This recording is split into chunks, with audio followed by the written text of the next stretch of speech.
Olá, boa noite. Seja muito bem-vindo. Domingo, 1º de maio de 2022, feriado do Dia do Trabalho. Começa agora mais uma edição do programa 62 Minutos, uma produção independente que analisa os principais acontecimentos da semana. Um espaço para entrevistas, debate e opinião com liberdade. Estamos no ar pelo nosso canal no YouTube, @P62Minutos, e fica aqui o meu boa noite especial para você que nos assiste pela TV Jovem Pan. Eu sou o Silvio Navarro e divido essa bancada com a Rose Rocha, o Paulo Figueiredo, direto dos Estados Unidos, que você já sabe, e como o nosso Augusto Nunes está em merecidas férias, tenho aqui a honra de receber o meu amigo Adriles Jorge. Seja muito bem-vindo ao 62, Adriles. A honra é toda minha, meu seu Silvio, Rose, Paulo, Paulinho Figueiredo, meu queridíssimo amigo, e sobretudo a honra e responsabilidade de substituir o mestre Augusto Nunes aqui, eu que sou um discípulo de todos vocês. Boa noite, Paulo Figueiredo. Boa noite a todos, boa noite à audiência, boa noite especial ao meu amigo Adriles, seja muito bem-vindo, obrigado por ter aceito o nosso convite aqui de participar do nosso programa. Tudo bem com você, Rose? Boa noite. Boa noite, que bom, Adriles, ter você aqui. Boa Supimpa. noite, Supimpa. Boa noite aos colegas de bancada e a você que participa com a gente aqui no domingo, que nos acompanha.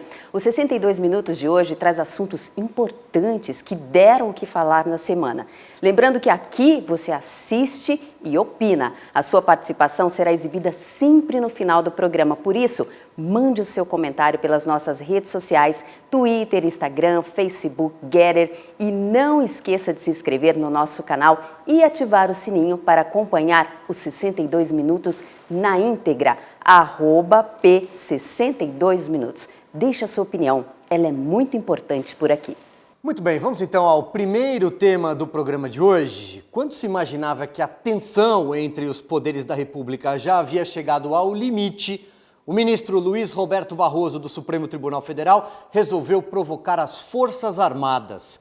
Mais uma vez, falando para uma plateia no exterior, disse que o Exército está sendo orientado a atacar e desacreditar o processo eleitoral. A reação dos generais e do próprio ministro da Defesa, general Paulo Sérgio Nogueira, foi dura. Disse que a fala do ministro Barroso foi irresponsável.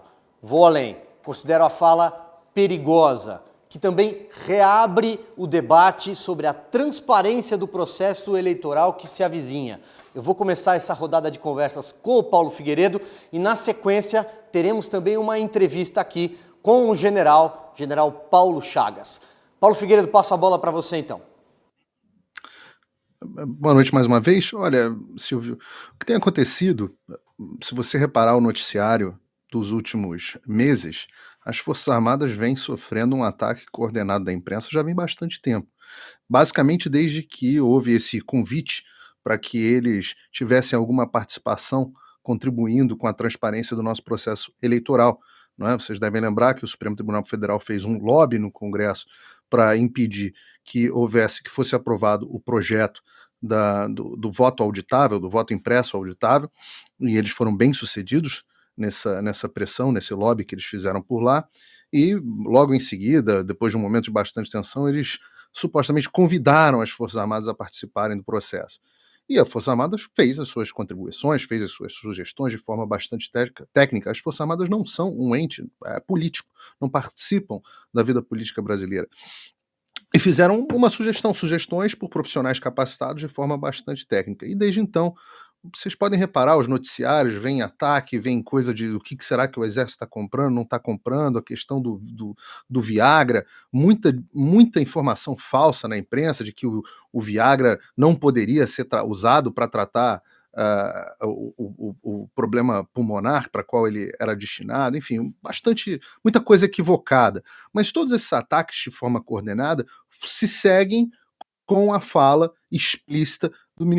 O que me chama a atenção nesse caso? Algumas coisas. A primeira delas está muito à vontade o ministro Barroso, né? Está muito à vontade para ser um ente político. Já faz tempo que ele vem fazendo discursos, faz lives de Covid, vem aqui na Brasil Conference e ataca o presidente, fala mal do Brasil. Está muito à vontade para ser um agente político, quando não deveria.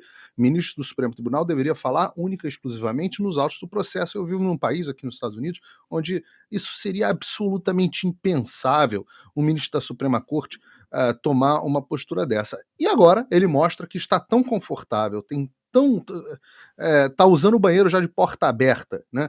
Ele está, dessa forma, falando o que ele quer, pode atacar as instituições, pode atacar o presidente, pode atacar as Forças Armadas, pode atacar quem ele bem entender.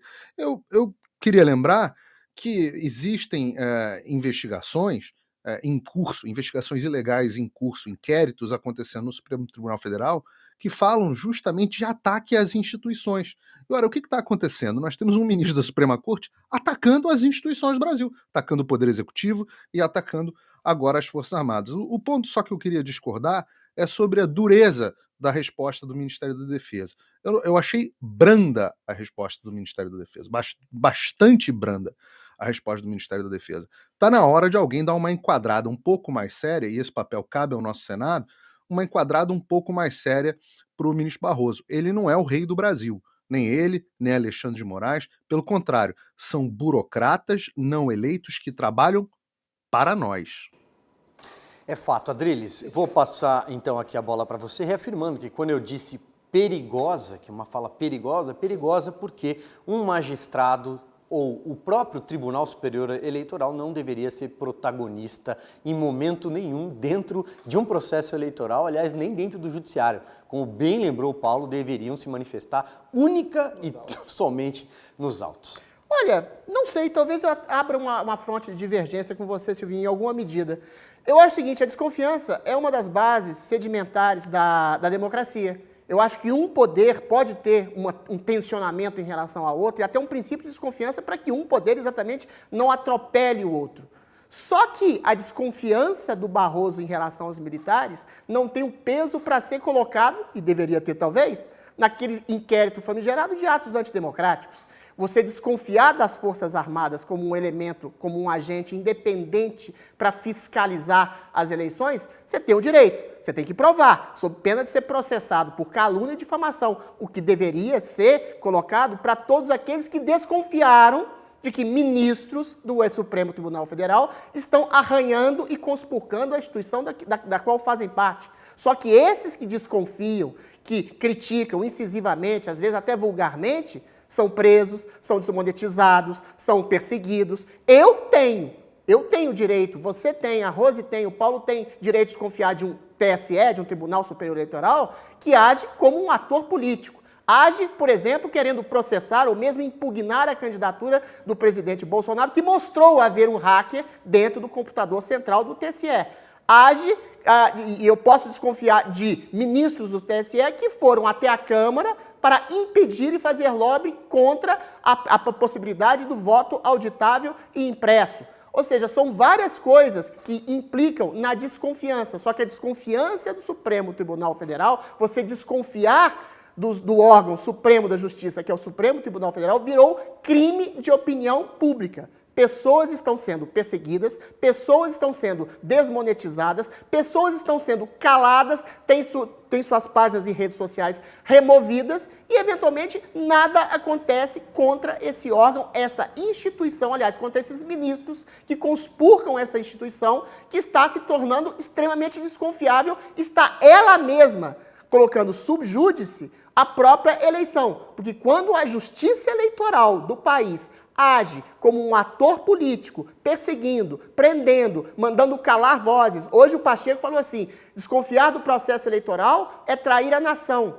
Trair a nação, meu caro Pacheco, é exatamente você atacar instituições sem a devida prova e, eventualmente, desconfiar da própria lisura de uma entidade tão respeitável como são as Forças Armadas do país. É fato. Você bem lembrou aqui que o Barroso se empenhou pessoalmente para tentar derrubar no Congresso Nacional a votação da proposta de emenda constitucional do voto impresso auditável. Fizeram um lobby. Numa cena absolutamente excêntrica, talvez inédita, não tenho lembrança, um ministro do Supremo Tribunal Federal que ocupava então o cargo de presidente da Corte naquele momento, ele só deixou o posto em fevereiro agora, quando passou o bastão para o Edson Fachin, procurou presidentes de partidos, pessoalmente fez reuniões para tentar influenciar no processo legislativo, ou seja, no mínimo, atravessou a Praça dos Três Poderes. Rose, passo então para você, enquanto a nossa produção prepara, parece que o general Paulo Chagas já está conosco. Diga, Rose. Lembrando que é uma sinalização de uma falsa democracia, porque o TSE criou um comitê de transparência de processo eleitoral onde ele convidou as Forças Armadas a participarem desse processo, participaram OAB, Polícia Federal, Transparência Brasil. As Forças Armadas estavam representadas pelo general do Exército Heber Garcia Portela, que sugeriu que fossem adotadas medidas de segurança e mais transparência. Entre elas, ele criticou a ausência de medidas a serem tomadas em caso de constatação de irregularidades nas eleições. Propôs também a previsão e divulgação antecipada de consequências para o processo eleitoral, caso seja identificada alguma irregularidade. Perfeito. Diga, Paulo, o general já está conosco. Bom, antes do general entrar rapidamente, eu só queria deixar para o espectador a seguinte reflexão. Em quem você confia mais? Nas Forças Armadas Brasileiras ou no Supremo Tribunal Federal? Ora, todas as pesquisas que nós temos, e fica difícil a gente confiar nas pesquisas, algumas delas são do Datafolha, então fica difícil confiar, mas as Forças Armadas estão sempre entre as instituições ou como a instituição mais confiável do país. E o Supremo Tribunal Federal com a confiança cada vez mais lá embaixo. Hoje, eu quero saber se os brasileiros que estiveram nas ruas hoje, no domingo, estiveram nas ruas reclamando das Forças Armadas ou reclamando do Supremo Tribunal Federal? Lembrando que você também pode responder essa pergunta do Paulo Figueiredo pelas redes sociais do programa 62 Minutos, @PCC62 Minutos, também pelo nosso chat. Esse seguramente é um caminho mais confiável. Quero aqui dar boa noite ao general Paulo Chagas, que gentilmente nos atende. General, muito obrigado. Bom, eu queria então começar com uma primeira questão, a questão que o senhor, aliás, já se manifestou até pelas redes sociais e também em entrevistas, por exemplo, à revista Oeste.com, sobre a fala do ministro Barroso, general. Quero passar aqui a bola para que o senhor se manifeste. Esse é um programa que preza, sobretudo, a liberdade. Logicamente, como qualquer cidadão, e particularmente cidadãos que são militares, chama atenção, porque fez uma acusação de que as Forças Armadas, embora tenham sido convidadas a participar desse processo de avaliação do sistema, estivessem se utilizando desse convite para boicotar o sistema, o que não é verdade. E só isso já era suficiente para que todos nós nos revoltássemos. Mas o ministro da Defesa fez uma nota, e nessa nota ele caracterizou o crime. Ele caracterizou porque transformou ou transmitiu a todos nós a interpretação do Ministério da Defesa a respeito dessa manifestação do senhor ministro, com uma irresponsabilidade e que afeta a credibilidade das Forças Armadas, né? Abala o crédito das Forças Armadas, a confiança conquistada ao longo de todos esses anos. Então, no meu entendimento, e não falo dessa forma como alguém que seja especialista ou operador do direito, não sou operador do direito. Logicamente que eu me assessorei com alguém que de fato conhece e está envolvido com isso e que me mostrou que o artigo 219 do Código Penal Militar enquadra Sua Excelência o Ministro no Código Penal Militar. E o Código Penal Militar julga crimes militares. Crimes militares não necessariamente são cometidos apenas por militares. O crime não se torna militar porque é cometido por militar. O crime militar ele está bem enquadrado no nosso Código Penal e pode ser cometido tanto por militares como por civis. E no caso do senhor ministro, ele se enquadra nesse artigo 219, que foi no momento em que o senhor ministro general Paulo Sérgio, se manifestou através de uma nota pública acusando o golpe e, na minha opinião, caracterizou o crime. E, na minha opinião, também isso aí não pode ou não deve ficar apenas nessa nota, já que houve um crime e as Forças Armadas não são uma individualidade, são uma instituição nacional, são instituições nacionais permanentes, cabe acionar, a partir do Ministério, acionar o Ministério Público Militar para que outra providência seja tomada. E que o senhor ministro entenda que ele pode ser ministro da Suprema Corte, ter a última palavra, mas ele não deixa de ser um cidadão, como qualquer um de nós, sujeito à lei, e a lei é para todos. E se ele está enquadrado nesse artigo 219, ele deve responder. Se vai ser punido, vai ser julgado ou não, é outro problema. No meu entendimento, ele tem que ser, através dos canais competentes, do Ministério Público Militar, da Procuradoria-Geral da República, ser questionado com relação a isso. Rose. General, boa noite. O Departamento de Defesa Cibernética do Exército possui a mais alta engenharia. Foi convidado pelo TSE para fazer uma avaliação dos equipamentos e avisou o TSE dessas deficiências. Mas o que nós vemos é uma total falta de transparência. A minha pergunta é bem direta. O senhor confia no processo eleitoral brasileiro? Olha, eu parto do princípio, e outro dia eu disse isso numa entrevista que eu fiz numa rádio, enquanto um brasileiro que seja, que tiver desconfiança desse sistema, ele tem que ser aperfeiçoado. E eu entendo que ele só será perfeito ou próximo da perfeição, tão próximo como querem os senhores ministros da Suprema Corte, quando nós tivermos a impressão do voto, que é uma coisa muito simples de fazer e que poderia ter sido feita há bastante tempo e não foi feita. A alegação, eu estive presente na audiência da Suprema Corte em que isso foi julgado e achei ridículos todos os argumentos que foram apresentados, todos os argumentos que foram apresentados. Em particular, o argumento que dizia que era muito caro colocar uma impressora em cada urna. Ora, o Brasil foi lesado em mais de 10 trilhões de reais pelo Partido dos Trabalhadores, enquanto esteve no poder, e gastar 2 bilhões para dar confiança ao sistema eleitoral brasileiro, uma confiança total, é uma merreca, não vale nada. Então, não há, no meu entendimento, nenhuma justificativa para que esse sistema não seja confiável para todos os brasileiros. Eu não tenho argumentos técnicos para dizer que não confio, mas tenho argumentos como cidadão para dizer que eu não confio e queria ver meu voto impresso antes de apertar o botão pela última vez. Muito bem, pergunta agora do Paulo Figueiredo. O brasileiro, de modo geral, não confia e não deve confiar no governo. Eu trouxe aqui o artigo 219 do Código Penal Militar, ao qual o general se referiu, e eu gostaria de ler para que a nossa audiência também fizesse o seu juízo se o ministro Barroso cometeu ou não um crime militar. Vamos lá.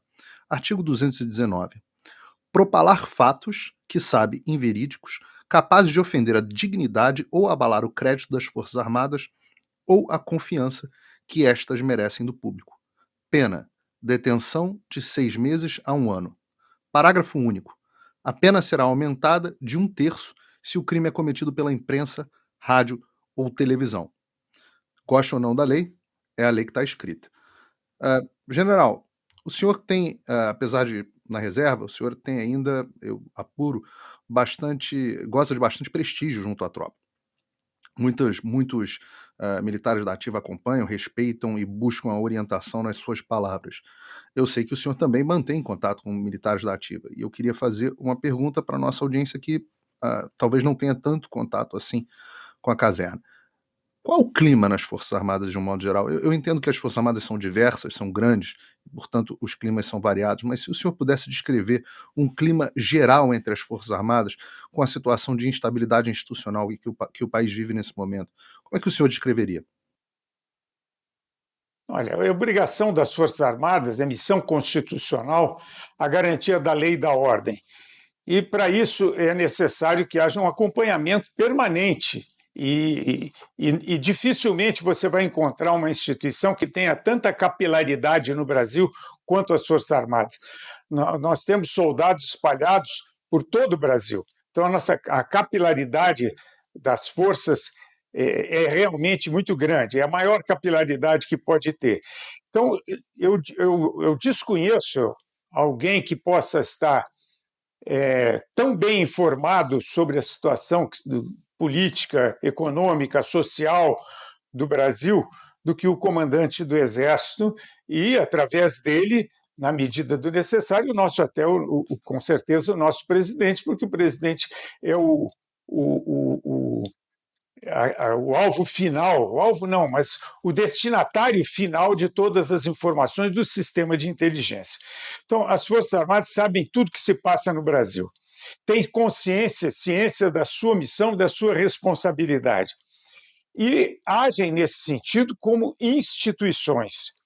E o clima dentro das Forças Armadas, eu realmente não, por mais que eu tenha contato com meus companheiros na ativa, eu não me sinto à vontade para falar, para afirmar com relação ao clima dentro das forças. Mas eu posso lhes dizer que é o seguinte: as Forças Armadas brasileiras são extremamente profissionais, são ligadas à sua missão, conhecem a sua missão e não se desviam dela. Então, dentro dessa missão, a tranquilidade de que nós, Forças Armadas, somos capazes de responder à sociedade se acionados dentro da nossa missão, dá uma tranquilidade muito grande. Porém, por outro lado, como cidadãos que cada um de nós somos e que temos a responsabilidade de cidadãos, de termos opiniões, até porque o voto é obrigatório, todos nós temos título de eleitor, consequência, nós temos que ter opiniões pessoais, políticas, para participar disso, exercer a nossa cidadania. Eu vejo, nesse aspecto, eu acredito que os militares, não a força, mas os militares, estejam muito intranquilos com relação à situação do nosso país, porque nós vemos os poderes constitucionais, em vez de estarem harmônicos e unidos, estão desarmônicos, lutando entre si. Vemos um protagonismo especial na parte jurídica, na parte da nossa Suprema Corte, um protagonismo que ultrapassa os seus limites, interfere nos outros poderes, o que se traduz em intranquilidade para o país. A tranquilidade das Forças Armadas é da capacidade que tem de cumprir o seu dever. E se a intranquilidade ou a desarmonia tomar conta do país, com certeza as Forças Armadas terão condições de restabelecer isso. General, é curioso como a própria Justiça Eleitoral outorga para si o monopólio, inclusive, da desconfiança do próprio sistema, como o ministro Fachin disse numa afirmação estapafúrdia que os russos teriam hackers que poderiam se unir à época da visita do Bolsonaro a Moscou para conspurcar o sistema eleitoral. E é muito curioso que agora que o presidente Bolsonaro e as instituições querem que as Forças Armadas acompanhem, fiscalizem, seja um elemento independente e isento na fiscalização das eleições que estão sob júdice, e agora eles sejam praticamente atacadas, as Forças Armadas, pelo Luiz Barroso. A minha pergunta é muito objetiva. Com esse tribunal militar investigando essa fala, esse ataque abusivo do Barroso às Forças Armadas, que tipo de providência pode acarretar para o ministro e para o próprio processo eleitoral, uma vez que ele está envolvido no processo eleitoral, já foi presidente do TSE, uma vez que o ministro Alexandre de Moraes será o próximo presidente do TSE, que está envolvido em perseguição a vozes conservadoras, em prisões arbitrárias. Que tipo de medida o Tribunal Militar pode incidir sobre o Tribunal Superior Eleitoral e sobre a fala específica do ministro Barroso? Olha, até o momento, meu protagonismo disso tem sido o de cidadão, que um cidadão militar, servidor público militar, reformado, que tomei conhecimento disso e, como cidadão, me manifestei. Mas eu não posso saber o que está se passando lá no Ministério da Defesa. Eu mesmo, ainda ontem, eu coloquei uma mensagem na ouvidoria do Ministério, solicitando ao senhor ministro que dê prosseguimento à nota que ele colocou, porque a nota colocada na imprensa caracteriza o crime, ou seja, as Forças Armadas se sentiram ofendidas com a ação, com as palavras e atitude do senhor ministro. Então, se estão ofendidas e se enquadra perfeitamente nesse artigo 219. Agora, cabe ao Ministério da Defesa entrar com uma ação junto ao Ministério Público para que isso aí se processe.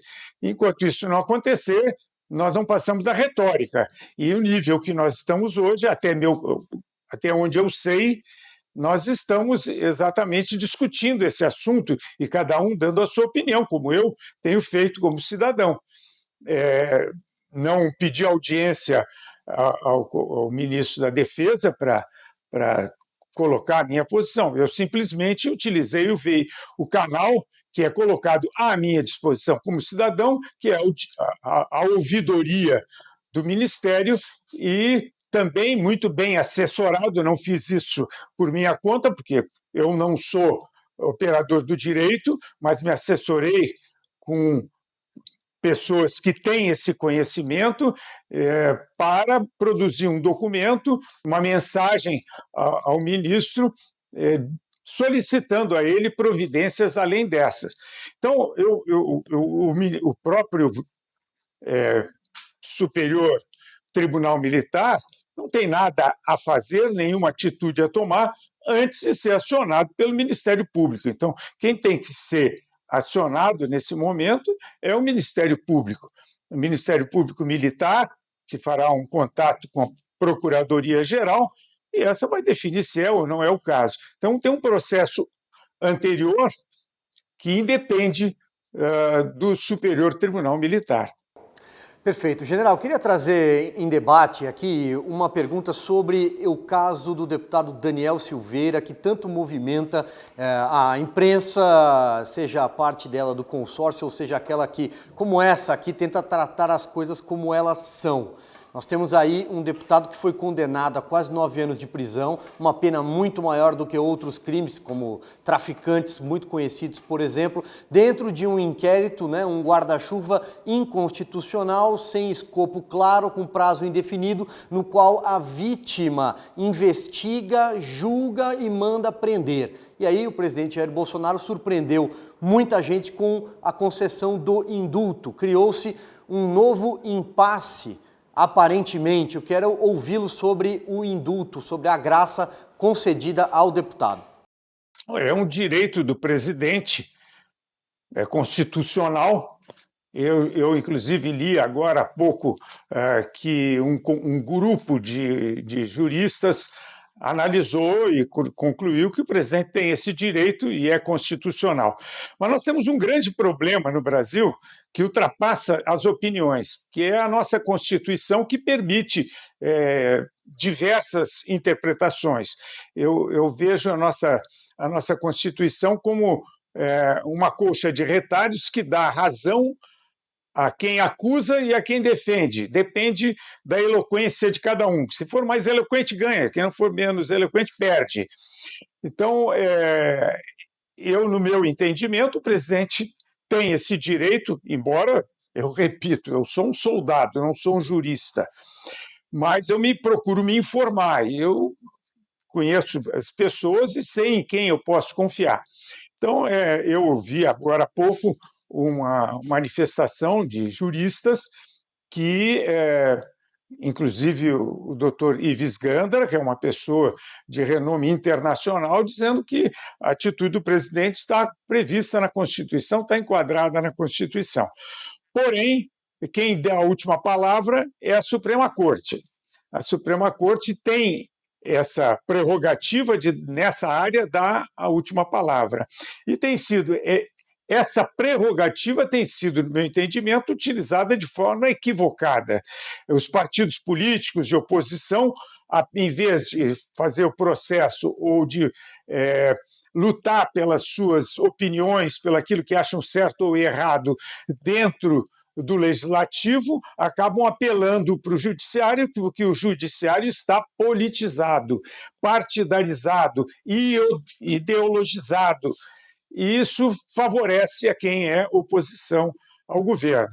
E isso tumultua e faz com que estimula a Suprema Corte a ultrapassar os seus limites. Nesse caso do deputado Daniel, está bem caracterizado isso, porque a defesa do ex-presidente Lula entrou com esses embargos infringentes, se não me engano, mais de 70, e nada aconteceu.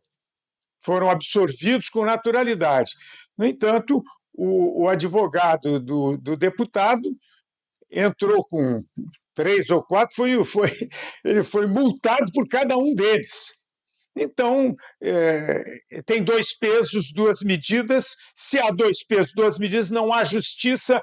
A nossa Suprema Corte não está cumprindo o seu papel e está se diminuindo a cada dia que passa com essas atitudes políticas, a politização. Muita gente fala de judicialização da política. Eu não vejo dessa forma, porque quem tem tido a última palavra, quem fala mais alto, quem grita mais alto, é a justiça. Então não é judicialização da política, é politização do judiciário, infelizmente. Muito bem, dá tempo de mais uma pergunta do Paulo Figueiredo. Paulo? General, o senhor é de cavalaria e eu gosto de cavaleiros. Costumam ser diretos, francos, sem muitas papas na língua. O senhor não pode ser também considerado um bolsonarista. O senhor já fez bastante críticas bastante duras ao presidente Bolsonaro, faz com frequência. O Brasil enfrenta uma eleição agora em outubro. O senhor vê algum perigo para as Forças Armadas caso o PT retorne ao poder? Eu lembro que o próprio José Dirceu já falou que há oportunidade histórica de rever o papel das Forças Armadas. Eles já manifestaram diversas vezes o descontentamento pelo fato de eles não terem interferido mais fortemente nas Forças Armadas, como fez, por exemplo, o governo na Venezuela, na época do Chávez e no Maduro. Enfim, queria a opinião do senhor a esse respeito. Em primeiro lugar, Forças Armadas as Forças Armadas a que você muito bem se refere são as Forças Armadas brasileiras, não são as Forças Armadas venezuelanas. E aí há uma diferença abissal. Abissal.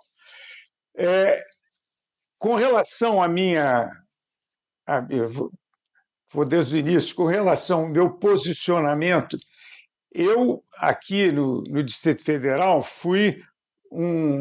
eu duvido que haja alguém que tenha feito mais campanha para o presidente Bolsonaro do que eu. Pode ter feito tanto quanto eu, mas mais do que eu não fez. No entanto, eu me decepcionei com o presidente, tenho esse direito como cidadão, como eleitor, porque o presidente não seguiu à risca da forma como eu exijo que seja aquilo que prometeu em campanha. E mais do que isso, não justificou, ou se justificou, eu não aceitei essas justificativas, não me atingiram. Eu tenho sido coerente, e isso para mim é um fundamento da minha vida, ser coerente. Por isso que eu gosto de escrever o meu pensamento, por isso que eu gosto de escrever as coisas que eu penso, porque eu sei que as pessoas poderão usar isso para me cobrar. E eu, para mudar o meu pensamento, eu tenho que me justificar. E é assim que eu gosto de fazer. Então, com relação à sua pergunta, as Forças Armadas brasileiras, seja quem for o presidente, saberão se conduzir e se conduzirão com altivez. subordinadas à Constituição, mas principalmente ao seu juramento de vida e morte com relação ao Brasil. Então, eu não tenho nenhum receio, seja qual for o presidente, terá que respeitar o respeito que nós, soldados, marinheiros e aviadores, temos pelo nosso país, a responsabilidade, o compromisso que nós temos com o Brasil. Esse está acima de tudo, inclusive da Constituição. Muito bem, quero então aqui agradecer mais uma vez a gentileza. General Paulo Chagas, muito obrigado pela entrevista. Uma ótima semana para o senhor. Muito obrigado, uma boa semana também para todos nós. Seguimos no tema, Rose, vamos para Brasília? Vamos para Brasília. A repórter Berenice Leite esteve no Congresso Nacional para saber mais sobre o posicionamento dos parlamentares em relação ao caso Daniel Silveira. Arthur Lira e Rodrigo Pacheco afirmaram que cassação de mandato cabe apenas ao plenário. Acompanhe. Ficou até parecendo jogada ensaiada. Lira e Pacheco disseram nesta semana que a cassação de mandatos de parlamentares é de competência do Congresso e não do STF. Marcaram um golaço na defesa da independência do Poder Legislativo. Pena que isso ocorreu só aos 45 do segundo tempo. Entendo que o parlamento deveria ter agido bem antes, mas já que o fato ocorreu, discordo terminantemente de que qualquer cassação aconteça pelo Supremo. Se um parlamentar perde os direitos políticos, eu entendo que a consequência é imediata de perda também do mandato. Então, sendo levado ao plenário, o seu voto é pela cassação, cartão vermelho. Sim, exatamente. Seja na Câmara dos Deputados ou no Senado, as torcidas se divergem e alguns arriscam até dizer que é marcação pesada mesmo. Eu acho que o Poder Judiciário foi realmente atento. Mas já tivemos casos de deputados do PT, o próprio ex-presidente Lula, que também já falou em fechar o STF e nada aconteceu. Olha aqui, ele exagerou, realmente uma punição tem que existir. Na dúvida, aqui no Congresso funciona assim. Sempre que uma decisão desagrada alguns partidos, eles consideram falta gravíssima. E o jeito é recorrer ao STF para pedir a revisão. Não foi diferente com relação ao indulto presidencial concedido ao parlamentar Daniel Silveira. E a juíza escalada para relatar as ações movidas pelo PDT, PSOL, Rede Sustentabilidade e Cidadania é a ministra do Supremo, Rosa Weber. Na história jurídica, não se tem conhecimento de um indulto graça, que chama, no caso específico, tão personalista como feito pelo presidente da República. Mas no caso do César e Battisti, por exemplo, que foi um indulto também concedido pelo ex-presidente Lula. No meu ponto de vista, são fatos totalmente diferentes. Deputada, mas o que é pior, um criminoso que assassina 4 pessoas ou uma pessoa ter uma opinião e, por mais que eu não concorde também, e você também não, é uma opinião. Bem rapidamente, que eu tenho que voltar porque a ordem do dia já começou, o objeto da nossa conversa aqui é o decreto que trata do Daniel Silveira. E aqui o que eu estou dizendo para vocês é que, do nosso ponto de vista, não é possível conceder um indulto para uma figura que o tempo todo ultrapassa as fronteiras democráticas, tá bom? No Congresso, a relação dos deputados que entraram em campo para invalidar o decreto do presidente Jair Bolsonaro consta: as deputadas Perpétua Almeida, do PCdoB, Maria do Rosário, do PT, Joênia Uapichana, da Rede, Tabata Amaral, do PSB, e também os deputados Rogério Correia, do PT, Alexandre Frota, do PSDB, e Túlio Gadelha, da Rede. E para completar a seleção, os senadores Renan Calheiros e Randolfo Rodrigues. A jogada é aprovar um projeto de decreto do Legislativo que invalide a lei que respalda o perdão presidencial. Pois bem, bom, vou começar com você então agora, nosso convidado, Adriles Jorge, bela entrevista da Talíria Petroni do PSOL, hein? Eu acho que é um tipo de projeção esquizofrênica que a gente vive, né? Tudo isso tem a ver com a tentativa de demover Bolsonaro do poder, pela projeção espelhada de que há um ditador em gestação, um fascínora, um genocida, um nazista, um tirano.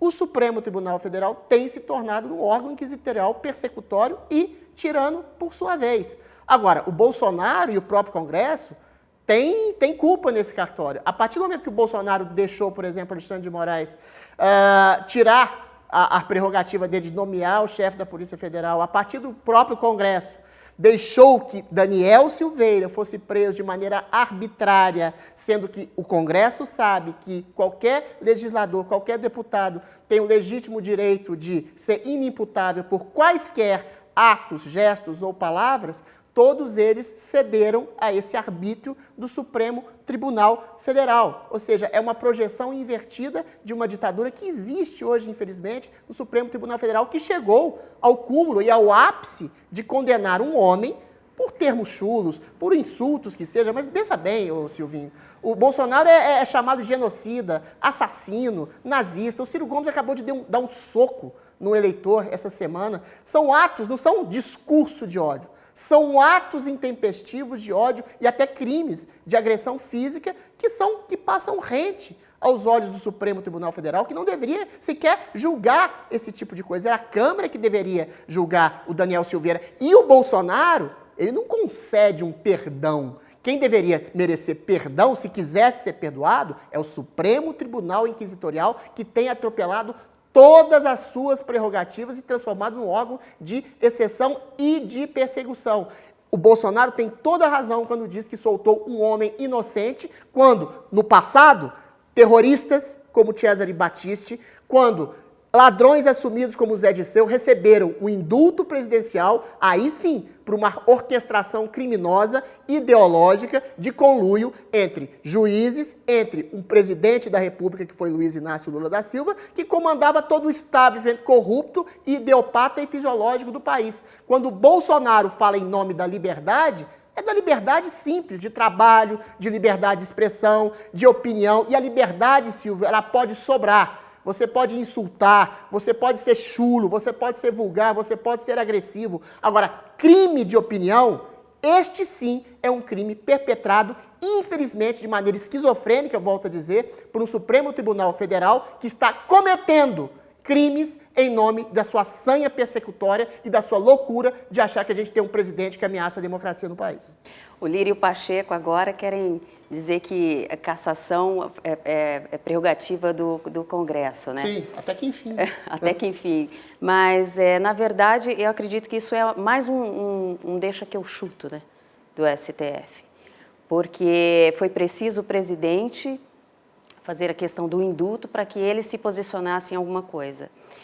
Continua agindo covardemente e, na verdade, porque se você vê que o Congresso, a maioria deles são investigados, sim, na verdade, os parlamentares é uma clientela antiga do STF, né, Silvio? É tudo jogo de cena. Se dependesse do presidente do Senado, sobretudo Rodrigo Pacheco, não aconteceria nada, como, aliás, não vai acontecer nada. Paulo Figueiredo. Eu tô aqui com duas coisas na cabeça. A primeira delas é a Berenice deu uma tela azul na menina ali do PSOL, né, na deputada do PSOL.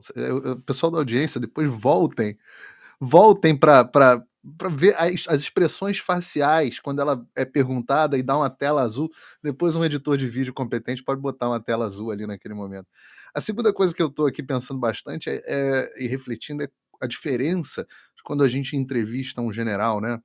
Como o general Paulo Chagas fala do Brasil com patriotismo, com amor à pátria, que é uma coisa que nem sempre, eu que faço muitas entrevistas por ofício, nem sempre ou quase nunca eu enxergo nas nossas autoridades, de quase nenhuma, senadores, deputados, ministros que sejam, esse amor pelo Brasil. E eu não consigo deixar de me lembrar da entrevista que meu avô deu, quando ainda, logo depois que saiu da presidência, se eu não me engano, ao Alexandre Garcia, ao nosso querido colega Alexandre Garcia, onde ele fala da diferença de quando ele chegou à presidência para o que ele tinha na caserna, quando na caserna era tudo Brasil, pátria amada, Brasil em primeiro lugar, etc, etc, e quando ele chegava na política o Brasil era sempre, era tido como chacota. Essas são coisas que me chamaram a atenção.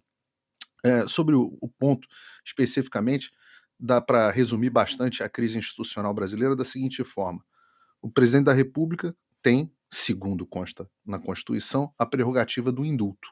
Apesar disso, o Supremo Tribunal Federal acha que ele deve julgar se o indulto é válido ou não, apesar de estar descrito explicitamente na Constituição. O Congresso, princípio da separação dos poderes, só o Congresso poderia cassar o mandato de um parlamentar.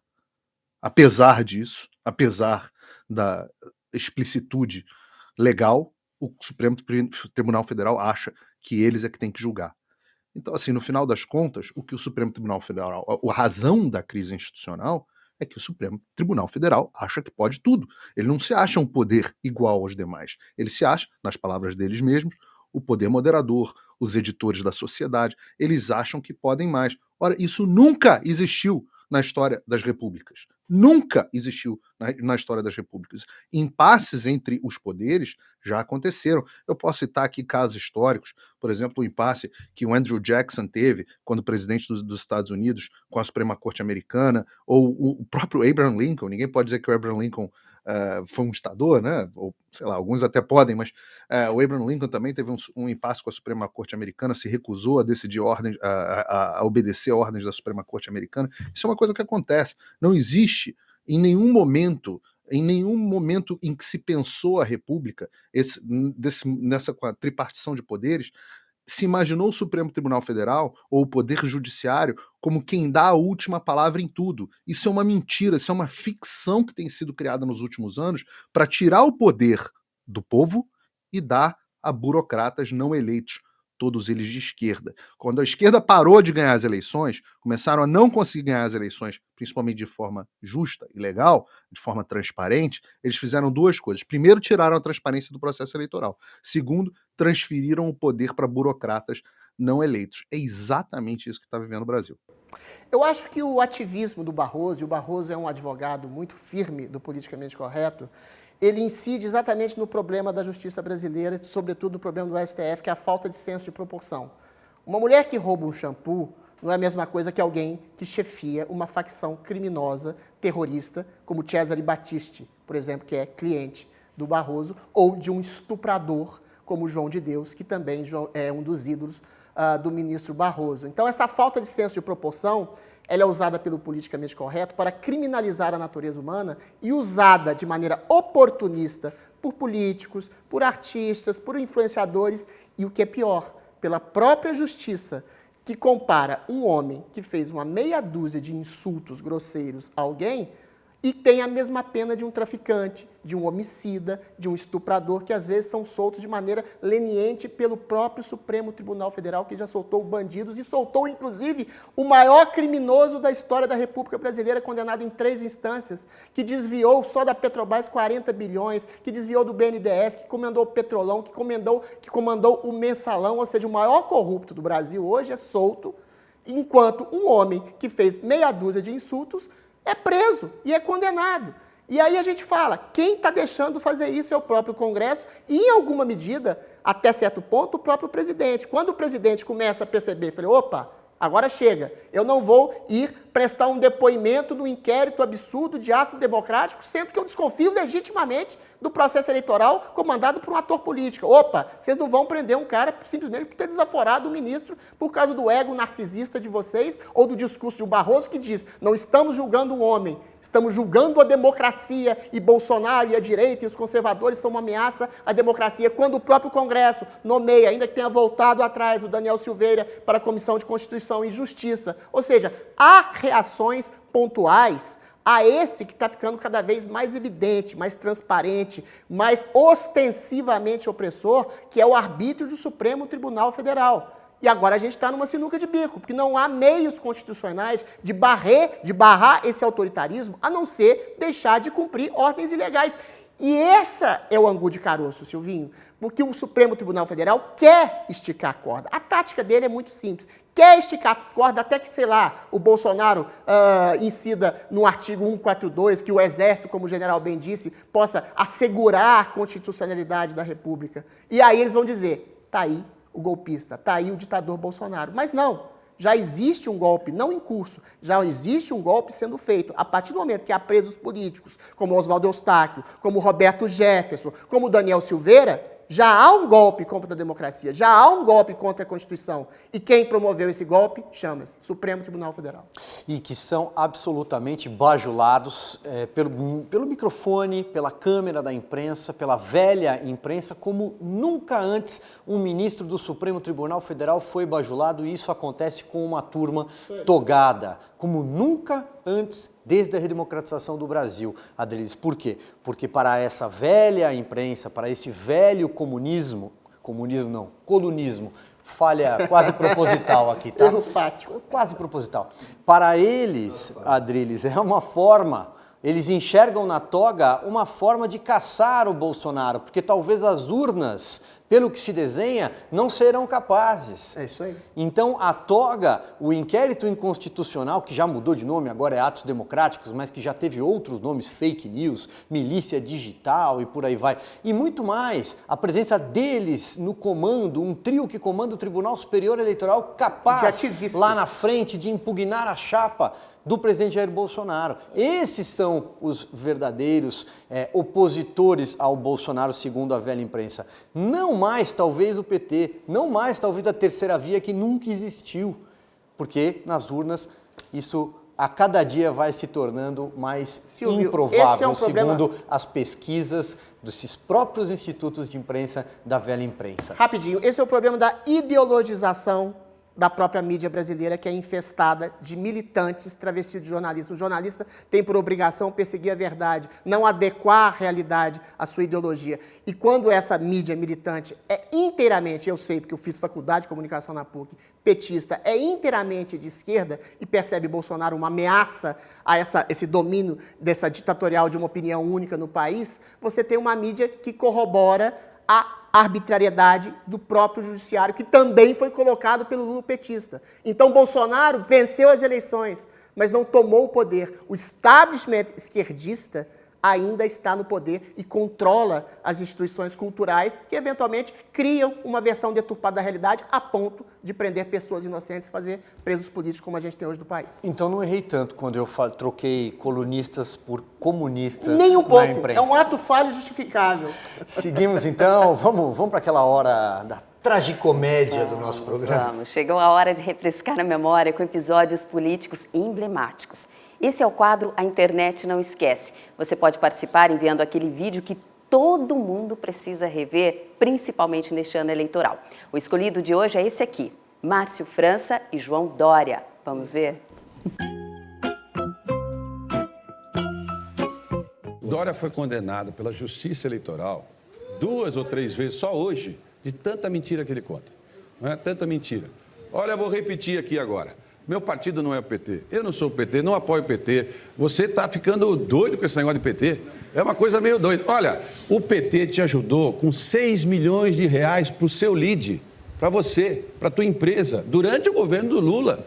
Você pegou o dinheiro emprestado do lead, você pegou o dinheiro. Se você fala tão mal deles, você ajudou financeiramente na campanha do PT, ajudou o Zé Eduardo Cardoso, ajudou a Manuela Dávila, que é a vice do Haddad. Você não tem vergonha de falar tudo isso na frente de todo mundo e depois você mesmo falar que você ajudou as pessoas, João? Não, João, fala por que é que você ajudou as pessoas do PT? Sabe, eu já disse, você não é Bolsonaro, você é o bolso seu. Tudo que interessa a você, do seu jeito, você acha que dá para fazer. Se for agora, se o Lula sair da cadeia amanhã, ficar na frente das pesquisas, você se agarra nesse Lula também. Você se agarrou no Bolsonaro, você falou mal desse Bolsonaro, xingou o Bolsonaro, disse que ele era o extremo, que ele ia ser um desastre para o Brasil. Nem acabou a eleição. Você se agarrou nesse Bolsonaro. Não é? E esse coitado fugindo de você lá no Rio de Janeiro. Não é? Olha, larga o Bolsonaro, João. Nunca dependi de partido, nunca elogiei o Lula, nunca exaltei o Lula, nunca defendi a Dilma Rousseff.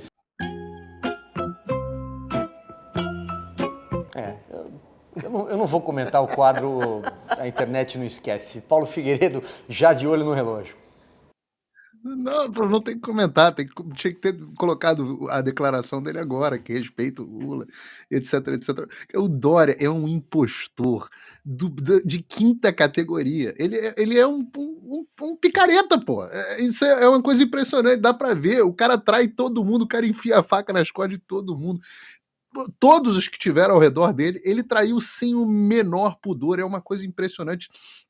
Eu tive um desprazer, na época não foi desprazer de conhecer o João Dória pessoalmente, na casa do meu padrinho, e ele já era esse cara, isso que ele fazia era uma espécie de lobby entre os ricões do Brasil, e foi uma grande decepção para todo mundo que estava ao redor dele, a transformação dele, porque ele era anti-Lula, depois se transformou, e aí bolsonarista, depois virou anti-bolsonarista, e agora está tendo respeito pelo Lula, mas essa é a característica de um homem que não tem nenhuma espinha dorsal, é o que foi dito aí, ele é uma massa amorfa que gruda no saco, perdão, de quem ele achar que ele precisa grudar para subir. Isso é muito claro isso. Olha, eu tenho muito mais respeito pelas pessoas que pensam diferente de mim, como já tivemos algumas aqui no programa, mas são autênticas, do que essa massa amorfa que muda de opinião de acordo com o vento e com as próprias conveniências ou o próprio bolso. O Dória não é a terceira via, é via de mão dupla, né? Vamos voltar a Brasília e ver o que será destaque a partir de amanhã. Nesta semana acontece mais uma reunião na Câmara dos Deputados para debater o sistema de governo semipresidencialista com os membros do Conselho Consultivo do Grupo de Trabalho. Além disso, outra pauta importante que deve ser votada essa semana, o presidente da Casa, Arthur Lira, prometeu que deve colocar em pauta na quarta-feira o projeto de lei que trata sobre o piso salarial dos enfermeiros. E ele frisou, com ou sem acordo, ou seja, mudando o texto atual ou não. E ainda na quarta-feira, dia 4 de maio, termina o prazo do Tribunal Superior Eleitoral para regularizar, transferir e até mesmo fazer o título de eleitor. Os jovens que completam 16 anos até outubro, ou seja, até as eleições, podem tirar o título de forma online, então fique atento para não perder o prazo. Volta aos estúdios. Muito bem, de olho já no relógio, o programa chegando no finalzinho, então é hora da gente dar uma espiada. Você que fez os 62 minutos com a gente, você que participou, mandou mensagens pelo Twitter, você que fez uma foto e enviou uma selfie pelo Instagram na semana passada. Olha aí, Zizaz CL fez uma foto, esse é o presente do Marco Antônio, que participou conosco na semana passada. Rose, temos mais uma? Temos o Rodrigo. Doutor Rodrigo. Domingão, estamos como? Tá assistindo você, tá assistindo a gente. Paulo Figueiredo, você consegue pescar uma por aí? Consigo. O Cardoso Nando, olhando aí para nós, o nosso querido Marco estava conosco na semana passada. Obrigado pelas pessoas que nos marcam. Isso aí, abraço também para o Marco que esteve com a gente. Fica o convite para as próximas. Ele tem mais uma vez, mais uma aí. A Fabiola também assistindo a gente, escreveu, não perco. Obrigado, Fabiola. Será que o Adriles quer ler um tweet, Adriles? Podemos. Vamos lá. De Goiânia, capital de Goiás. Sou fã do programa da Jovem Pan. Tem sido um alento e um contraponto ao consórcio da mídia militante. Tem a ver com o que a gente falou aqui, né? É isso aí. E você, Rose, o que aparece Fábio aí? Silvestre, esse notório saber jurídico é avaliado em uma sabatina de senadores com conveniente saber jurídico. Obrigada, Fábio. Paulo Figueiredo já tem mais um na tela dele lá nos Estados Unidos. O pastor Paulo Ventura, era só obedecer à Constituição Federal, até eu que sou leigo sei disso. É duro, né? É duro ter que... Muito bem, Fernanda Inácio, meu programa favorito. Obrigado. A gente está só começando, Fernanda. Muito obrigado pela sua companhia em todas as noites de domingo. José Vidal Laudelino da Silva escreve que o crime que Daniel Silveira cometeu foi apenas dar som através das suas cordas vocais, o que todo cidadão de bem do Brasil, em sua subjetividade, pensa a respeito dessa composição do nosso STF. A Ângela Alves também mandou um recado. Ela, imaginem um semipresidencialismo com esse Congresso. E ali um emoji, uma carinha de assustada. É a carinha que o Adriles, o Adriles fez aqui na bancada e com 20 segundos para encerrar o programa. Fica aqui o recado do Deodato Cavaco, excelente programa que não perco, assisto aqui em Portugal. Um abraço para você que nos acompanha no exterior, em Portugal, em vários países temos participação que chega de todos os cantos. 62 minutos cravado, não dá tempo para mais nada. Olha, uma ótima noite, um finalzinho de domingo para você, uma excelente semana. A gente te espera aqui às 22 horas na semana que vem. Até mais!